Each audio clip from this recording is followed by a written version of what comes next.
À Fréjus, David Racheline galvanise ses troupes. Ça va, messieurs, dames? Bien et vous? Bah oui, super. Accompagné de son équipe de campagne, le maire sortant, qui n'est plus officiellement investi par le Rassemblement national, se dit confiant pour décrocher un troisième mandat. Nous, on a souhaité faire un grand rassemblement de la droite, en gros, avec des personnalités d'ailleurs qui ne sont pas forcément toutes issues de mon mouvement politique, le Rassemblement national. Annie Solaire, par exemple, est à mes côtés aujourd'hui. Elle fut membre d'LR et membre de la majorité précédente avant que je n'arrive aux responsabilités. Je crois que c'est une bonne chose. Quand on est maire sortant, on est le maire de tous les Fréjusiens, pas seulement d'un parti politique ou d'une étiquette politique. Face à lui, 4 candidats, dont le centriste Emmanuel Bonnemain. Les amis, ce soir, opération porte-à-porte, vous connaissez le principe. Déjà candidat en 2020, cet avocat était arrivé en 2e position avec 18,5% des voix. Cette fois, il souhaite détrôner le maire sortant en misant sur la probité et le désendettement. Nous sommes aujourd'hui à 159 millions de dettes, 31 millions de dettes supplémentaires imputables à la gestion Racheline. Donc ça, il est clair qu'il faut vraiment traiter ce sujet à bras-le-corps. Le second, c'est la moralisation de la vie publique. On ne peut plus continuer à avoir une ville de Fréjus représentée par quelqu'un qui, tous les 6 mois, finit devant une juridiction correctionnelle. Donc je vous remercie d'être présent cet après-midi sur le boitage et le tractage pour faire un point sur tout ça. On va continuer ce qui a été fait, ce qui n'a pas été fait, ce qu'on va continuer, ce qu'on va améliorer.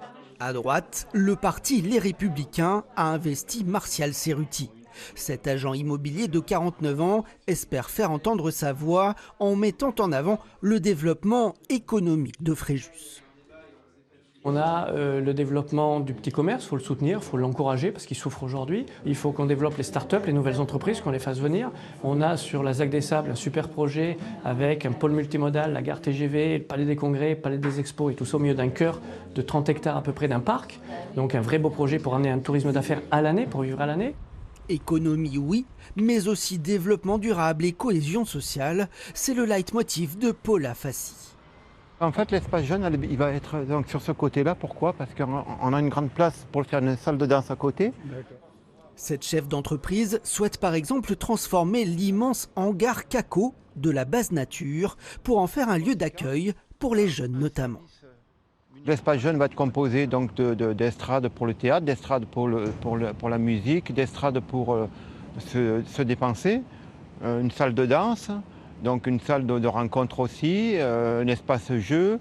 Et on va faire venir par des navettes sur les quartiers prioritaires, des navettes pour que le mercredi après-midi, le samedi après-midi, les jeunes puissent venir profiter. On nous a alertés aussi sur le transport dans les écoles.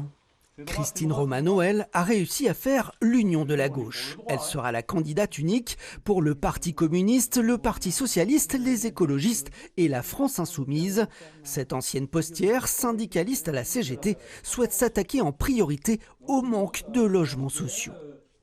On en est à 15% alors que la loi SRU, elle dit qu'il faut 25%. Donc on est quand même loin, ça fait 3000 logements, ça veut dire qu'il y a des gens qui sont mal logés, qui payent beaucoup, etc. Et le fait de mettre des logements sociaux, ça permettrait peut-être de relâcher aussi le prix des locations. Les 60 000 habitants de Fréjus devront donc choisir entre ces 5 candidats. En 2020, David Racheline avait été réélu dès le premier tour.